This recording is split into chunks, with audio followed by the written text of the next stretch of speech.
Hey everybody, I'm Den Haring. My channel is Fish Den 365 and welcome back to Topwater Tuesday! Making Tuesday the best day of the week because each Tuesday we talk about a new topwater. And today's topwater, it's going to be the Snag Proof Zoo Pop.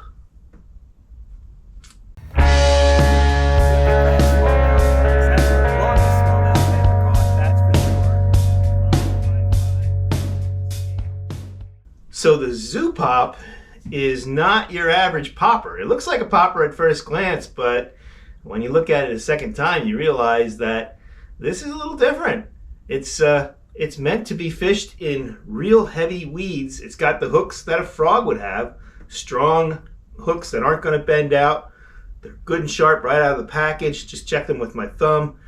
It's an extremely soft plastic, so the hooks are laying on the back very nicely to make it very snag proof, but it won't take much pressure of the fish to get those hooks exposed.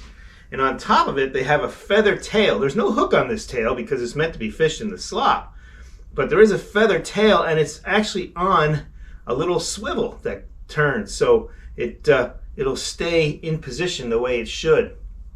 Now, one of the interesting things about the bait, and this is the package it comes in. This one here is called chartreuse shad. This one's like a bone color. Let's see what it's called. It's called bone. It's got a line tie eye on it, but it also has a split ring on there, which surprised me. Now, they might have put that on there because it makes it work a little easier for walking the dog. We're going to find out because we're going to take that split ring off. And the reason why I want to try it without the split ring is because if I'm throwing this in heavy slop and you have slime and all that stuff, that's just going to get into that split ring and hang up on it and ruin the presentation of the bait. So what I'll do instead is I'll see if I can get this split ring off. I'll try it with a snap, like I often fish a regular popper with, and then I'll try tying it directly to the line without a snap, and we'll see how it works. We're going to take it to the water and we'll see how each one of those methods works. Let's go there now and see what we find.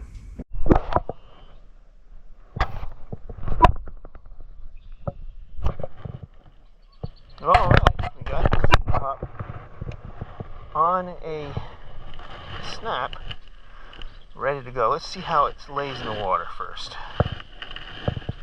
Look at all those bluegills coming over to it. It's crazy. So it has a good attitude. We're going to see how this pops in a minute. But one thing I wanted to show you was that the bait has a hole in the bottom. See that hole right here where my thumb is? So they must expect that water's going to get into it, and then that just allows you to get the water out of it right away. But let's see how it works out there. Had a nice little plopping sound when it landed. So you can definitely pop it, and it wants to go to one side mostly. You can walk it. It takes a little bit of a learning curve to walk, but it does walk. Pops pretty nicely too. Bluegills seem to like it. Boy, they're all coming over to it now. There's 1,000 bluegills in this pond. So we'll squirt some water out of there and throw it out there again, a little further over there, and see what. There we go. Let it sit out there a little bit, let those ripples subside, and then we'll see what we can do with this thing. I'm gonna hit it a couple hard pops to see if we can really make it move some water. Oh yeah. So you can definitely make it a chug out of it. Look at we're chugging that bait. It chugs well.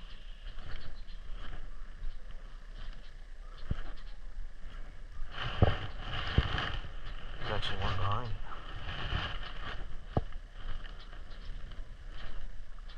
So you can get some attention from a fish here when chugging this thing.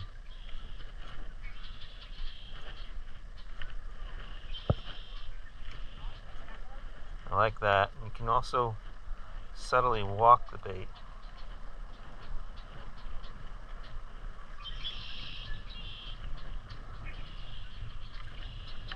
Looks like it's struggling.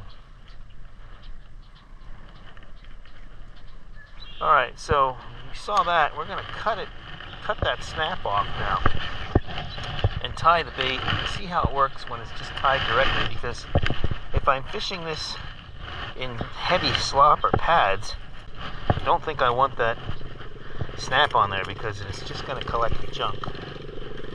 Kids on mini bikes coming here and making too much noise.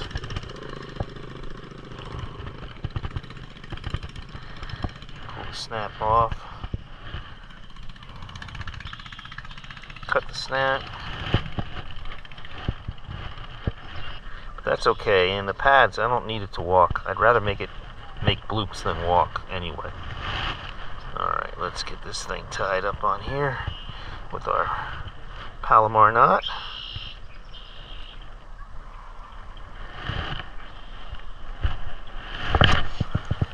Okay. Cinch that down.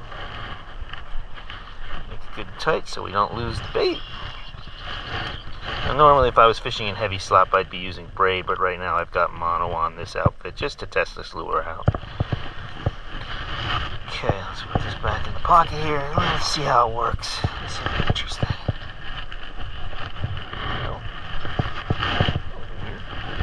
Alright, let's see what happens here, folks. Got our bait out there in the water. Hopefully you can see it. Let those ripples subside a little bit.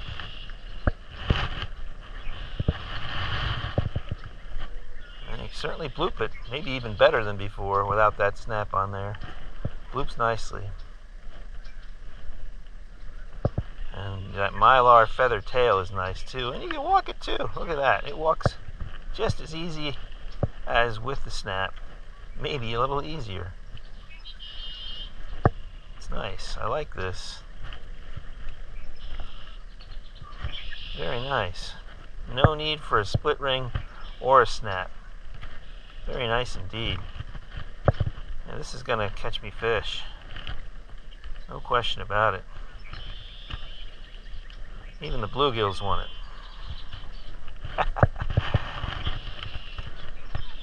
Alright, well, you saw it. I'm really happy to report that you don't need a split ring or a snap on this thing to get it to work nicely. In fact, overall, it worked better without the split ring or a snap.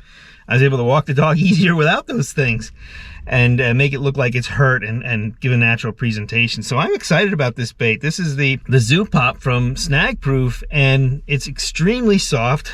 It's going to be a fish catcher for me. I'll tell you where this thing can really shine, where maybe you don't have the biggest bass, you're fishing a particular system where you have a lot of slop and topwater weeds, and maybe the fish aren't real big. This thing will catch those fish because it's not a large profile. But the profile is perfect, and it will catch big bass as well. Like, this is the neat thing about a bait like this. Big bass will chomp this thing down too. You saw how much of a commotion it makes if you pop it hard. So I can imagine me throwing this in between lily pads and popping it real hard and just getting those fish to blow up on it. It's got that nice feather tail here that adds a little bit of live action to it. Some mylar with a few feathers in there.